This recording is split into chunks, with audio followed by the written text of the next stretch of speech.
Why does everything have to be a struggle? Couldn't you just cooperate? That'd be too much to ask. Yes? That's what I thought. Well, I pulled this 53 Chevy pickup into the shop last night, and I thought it might be kind of fun to take a little departure from our usual metalworking and welding and what have you, and do a little forensic diagnosis on what I believe to be a hopeless 235 straight 6. So we're going to pull the head off and figure out just how bad this engine really is, and see if there's any chance at all of it ever being an engine again. It was stored for who knows how long with no carburetor on it. There's no oil in the pan whatsoever, and the dipstick is rusty. So leave a comment and let me know what you think the inside of this engine is going to look like.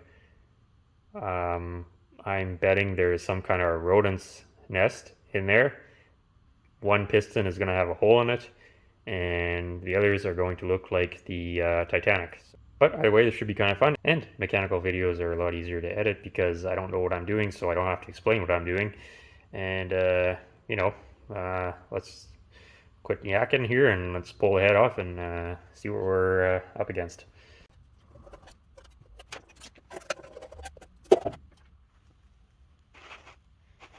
Oh, that's already looking very promising. I'd say we've got at least 2 stuck valves for sure. Actually, that could be a whole lot worse.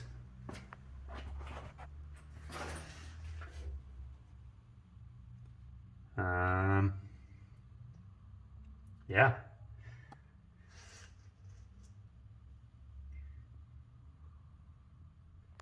Let's vacuum this out, just in the off chance that any of this is even remotely usable. And we're not dropping a bunch of junk into what could be a brand new crate engine for someone.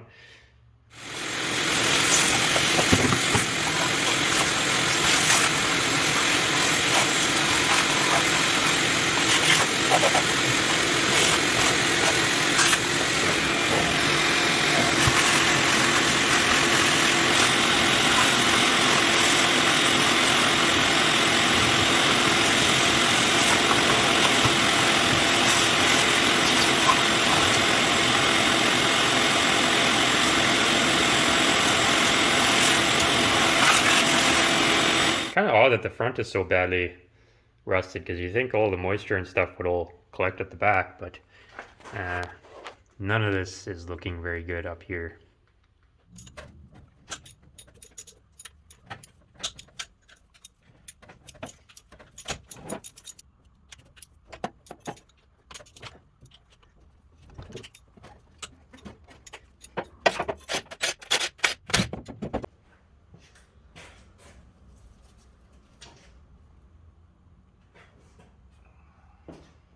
Oh, these push rods are looking very promising.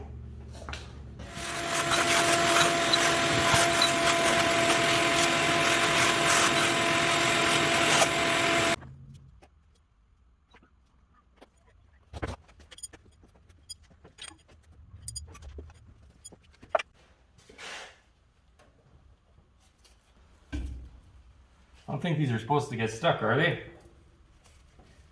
What in tarnation?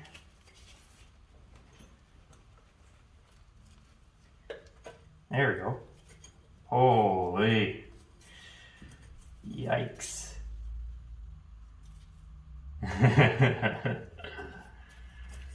Oh dear. It's like this engine was rusting from the bottom up. This is the one that was stuck in. That's none of this is giving me any hope whatsoever. So I think this would be a good case for if you're going to leave your engine sit for 50 years Probably don't drain the oil out of it if you ever want to use it again. It's an ominous foreshadowing of things to come, I think. Well, our team of scientists are very pleased to present you with this Chevy coil bracket strength test. Years of careful scientific research and planning have gone into this test to make sure that it is 100% accurate with no room for error. So let's proceed with caution.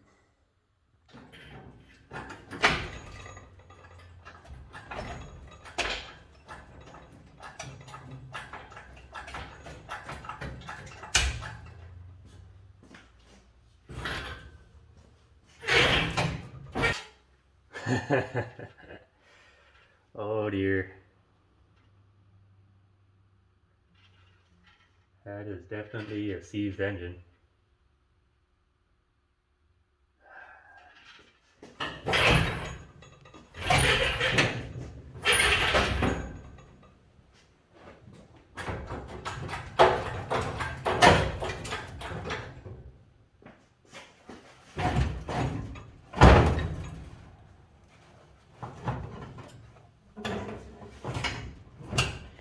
Oh, let's have a first impression here.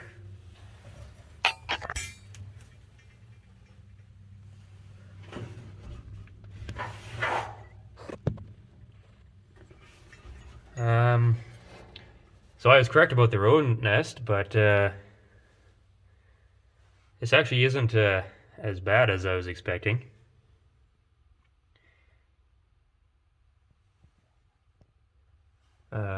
I guess the next step would be to get this all vacuumed out and see what we've actually got to work with, but this doesn't look completely hopeless. I mean, it's not good by any means, but we weren't expecting good. There's quite a bit of surface rust there. Okay. Yeah, it's a little crusty. Let's have a look at the head as well. So the head didn't quite fare all that well.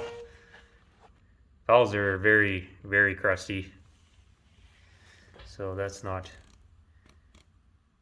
looking very good at all. Again, I suppose it could be a lot worse.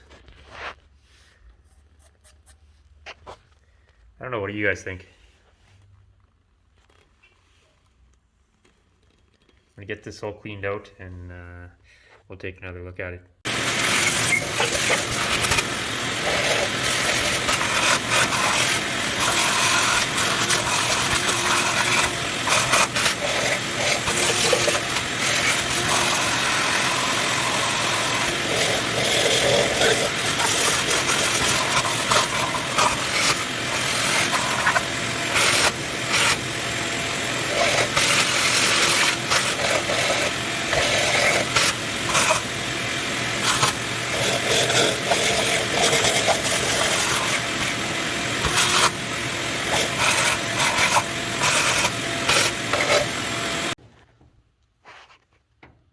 Oh, I don't know. I gotta say, I was expecting a lot worse. This is probably the worst cylinder here, and even that, as far as catastrophic damage goes, really isn't all that bad. Light surface rust in all of them, but this almost looks like it's not like a total lost cause like I was expecting. I was expecting this to just be like absolutely ruined, but this could actually have some potential here.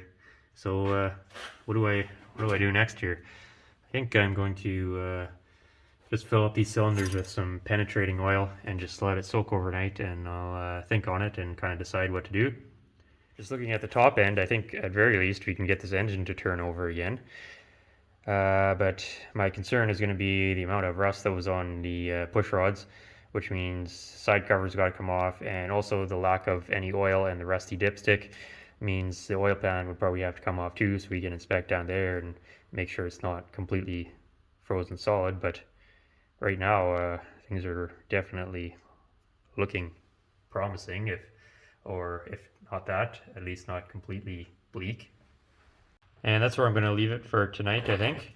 I got this thing all filled up with a mixture of ATF and acetone.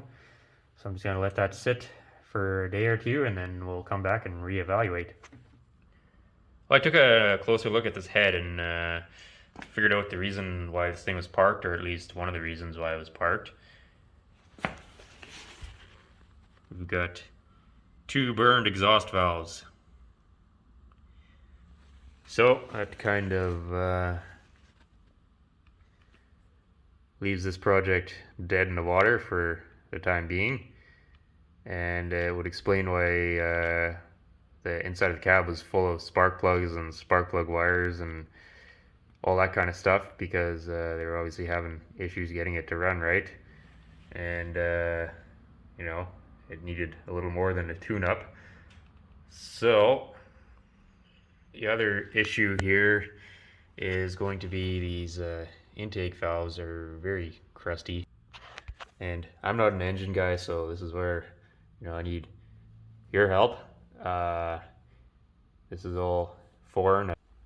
I try not to make a habit of digging into engines this far, so pulled one intake valve and it's not looking too good. This was one of the better ones, and I cleaned it up a little bit, but there's just no way that's going to seal. So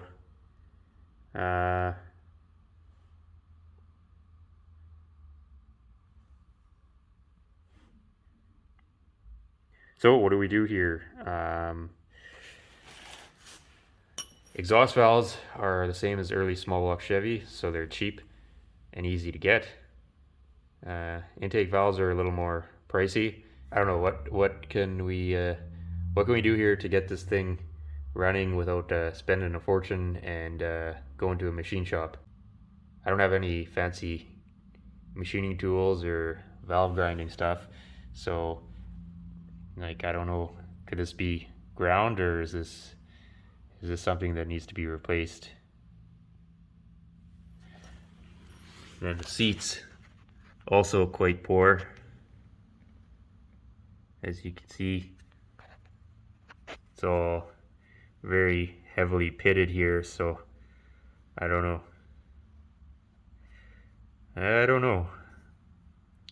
Saw a video where a guy like super glued sandpaper to his valves and did his own kind of valve grinding job at home, but I don't think that applies when the valves are garbage as well, and they've been sitting with no carburetor on them for 50 years. So I'm just gonna hold off on this little adventure for a little bit, and you guys kind of let me know what your take is on this.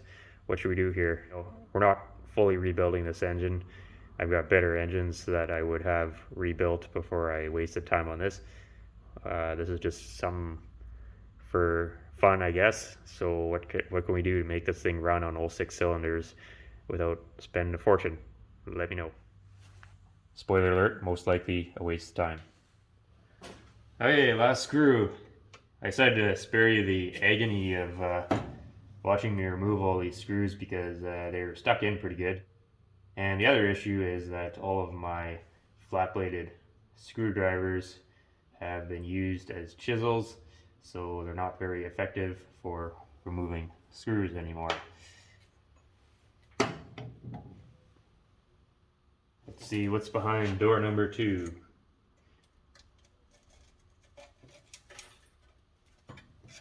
Uh-oh. Okay, that's all very bad. I don't think it's good when the side cover of your engine rusts out, but yeah, okay. I think we might be wasting our time here. That's not good.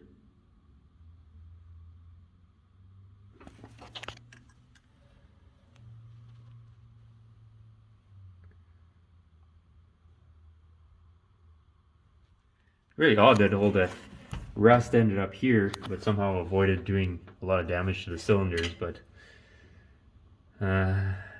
yeah, it's not looking very promising. I'm going to clean this up and we'll see what's left. But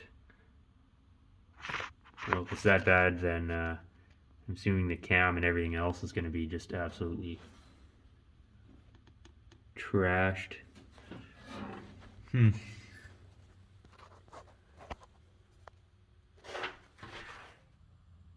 Okay, well, it's not looking any better now that it's cleaned up here. So it's safe to say this is probably one of the reasons why this engine won't turn over anymore. And also probably a good reason why it's not going to run again, unfortunately. Well, at this stage we need valves, gaskets, now we need lifters, possibly a cam, plus we're missing the starter and carburetor. So I don't know, things are certainly not looking up for this this engine. Not that they ever were, but I kind of had my hopes up when the head came off. That cylinders all looked pretty good, but as we work our way down, just isn't getting better. I guess if anyone has any tips on removing extremely seized stuck lifters, let me know. I soaked them down with penetrant, but I don't think it's going to matter too much. Those are stuck in there real good, so I'm not even going to bother pulling the oil pan. I think we've seen everything we need to see here. I mean, no matter what, the engine's got to come out. It needs motor mounts, and it needs the clutch is completely seized. The flywheel cover was full of water because the starter was missing, and like everything down there just rusted and stuck, and so I don't know what to do with this engine now. I may still pull it out and just set it aside, and then if I have another seized engine, we can kind of combine the two together, because cylinders in this one, I mean, they look like they could go, but these lifters and everything else on this is garbage. The head's rough, valves are shot. I don't know. This is all foreign to me, but I'm not wasting any more time on this. I want to get back to the rust repair and the dent repair and whatever else we're doing on this truck. This thing, I suspect, was parked sometime in the late 1960s based on these artifacts that I found. This was behind the seat, and BA, they went out of business in 1969. So, and I'm not too sure how long PWL has been around for or out of business, but they're no longer in business. And so this thing could have been sitting, you know, for almost 60 years with no oil in it. So it's not really very promising. So I'm just gonna kind of let this sit and think about it. But for now, we're not going to waste any more time, and I'm not going to waste any more of your time, because I know most of you are here for metalwork. There's already lots of channels messing around with junk engines, so we're going to get back to the metalwork on this truck. Anyways, thanks for watching whatever this is, and leave a comment.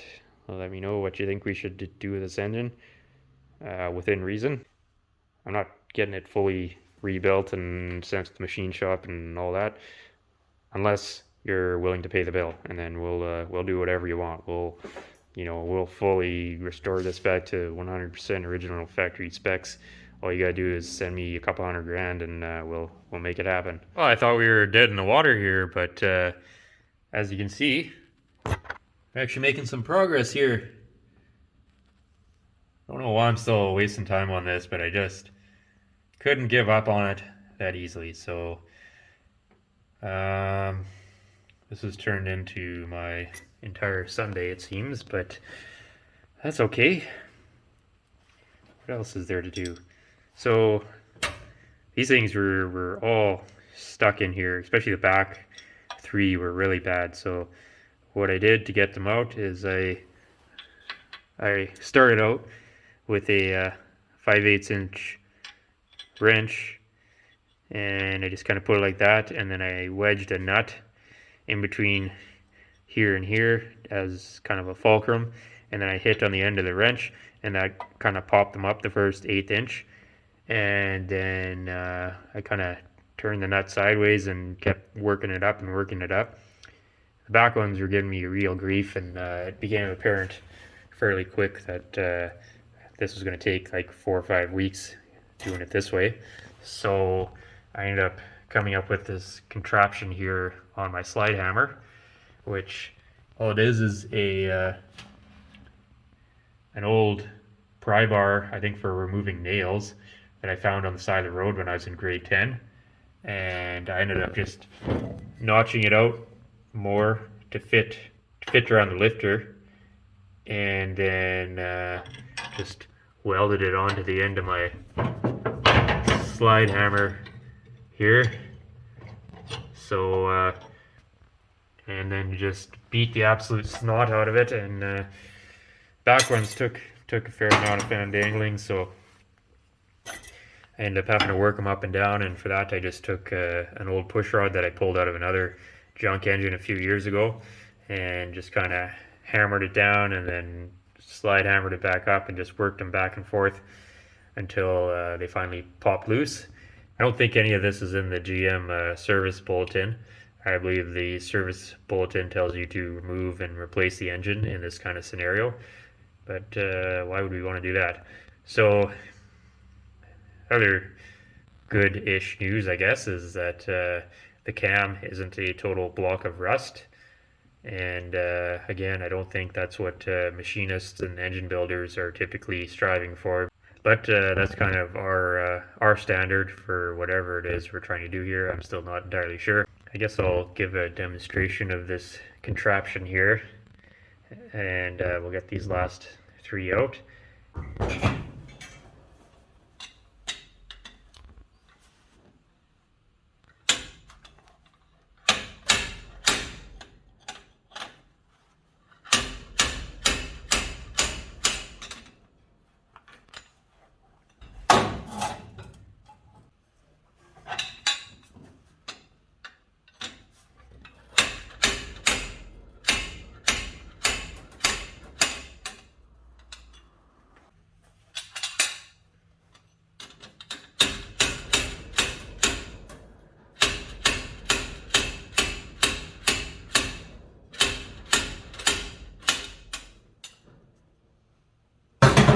Well, we're still hopelessly seized, but been soaking these cylinders now for about 36 hours. And this one, and the back one have all gone down. I filled them back up last night, and they all slowly kind of went back down again. This one may have gone down a little bit. Looks like our problems are with this one and this one still. So I was going to pull the oil pan, but rather than continue wasting time on this, I'm just going to leave the oil pan on, and I filled the whole crankcase up with all kinds of penetrant and oils and various nutrients and things, and I'm just going to use that oil pan to my advantage to soak the whole bottom end as well, and we'll just let the chemicals do the work while I continue kicking the dents out of the rest of this truck and fixing the rest on it, which those are going to be separate videos obviously. But I think this is the stage where patience comes in, so we'll just let it soak for a week or so, and then come back and reevaluate and see where we're at. The main thing is the cam doesn't appear to be completely ruined.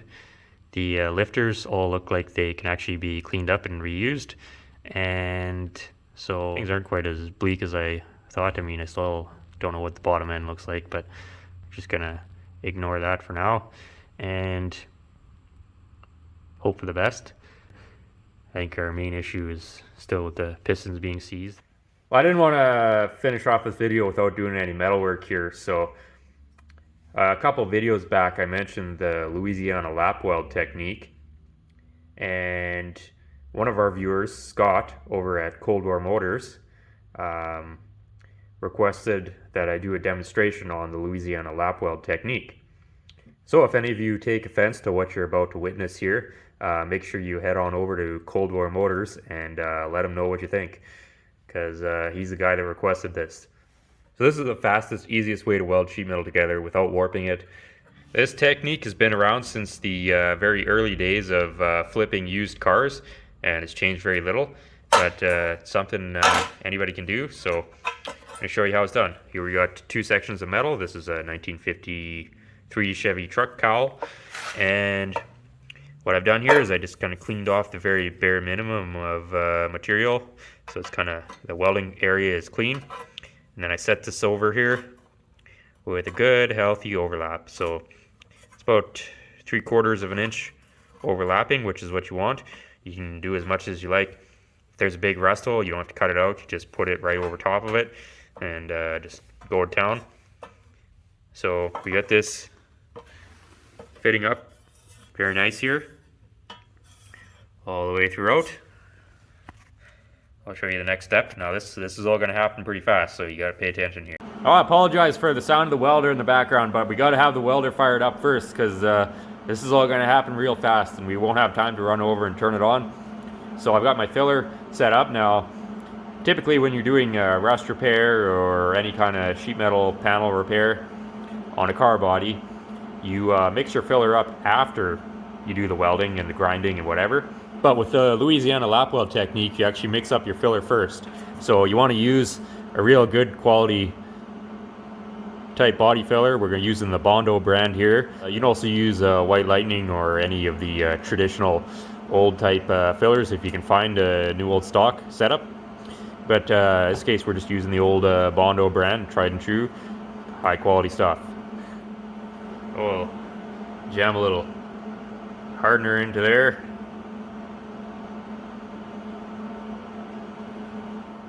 And we're also going to add in our secret ingredient. I'm going to use the Louisiana style hot sauce. And just take this stuff and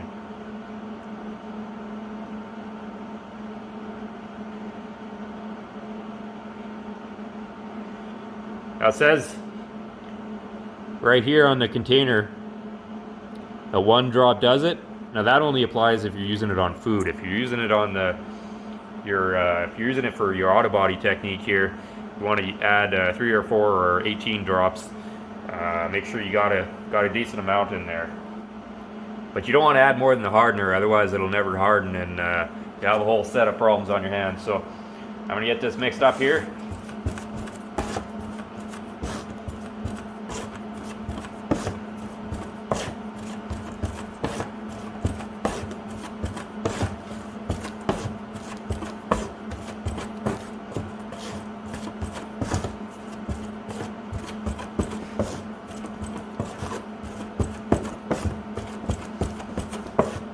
Make sure it's all mixed consistently. You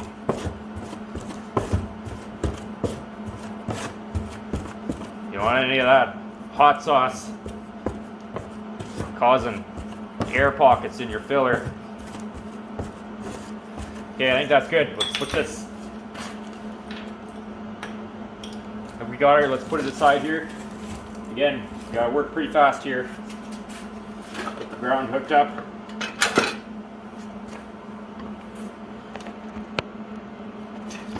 Try to do this all in one take here. Running out of time, buddy.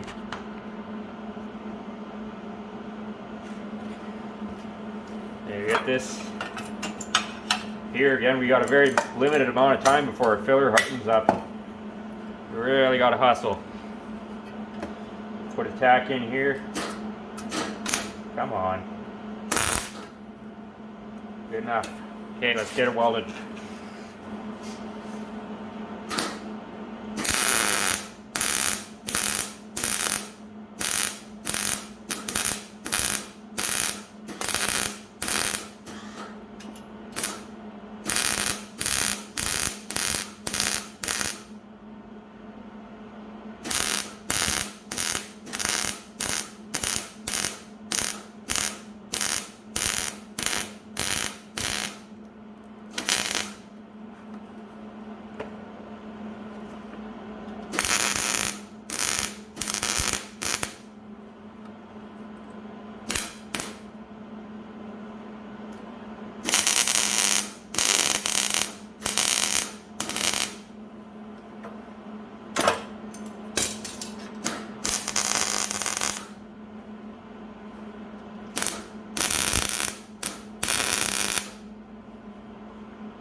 Want to weld it real hot and good and fast and just layer it on there, glob it on there, it doesn't matter. Now take your claw hammer, beat down any high spots. You got a nice indentation there. And then you want to take your Louisiana hot sauce again, and you want to quench that weld. Quench it good.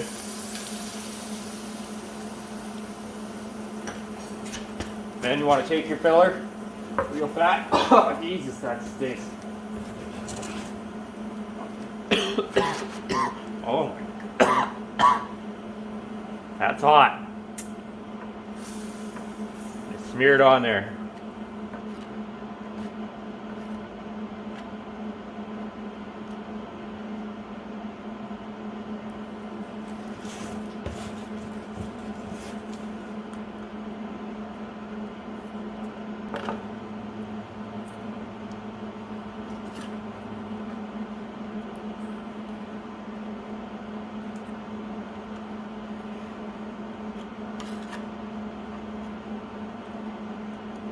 See how fast the filler hardens as soon as it touches that weld? That's what you want. So the chemicals in the hot sauce combined with the heat from the welding cause the filler to harden instantly, and you can just go straight to sanding.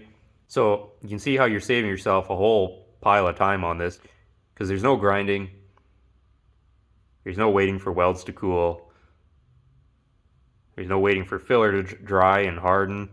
You can just get it all done in one step. So just get this all sanded up here, and then we'll come back and look at the final product. And there's your completed Louisiana Lap Weld. Stay tuned to the channel for more time-saving trade secrets. Thanks for watching.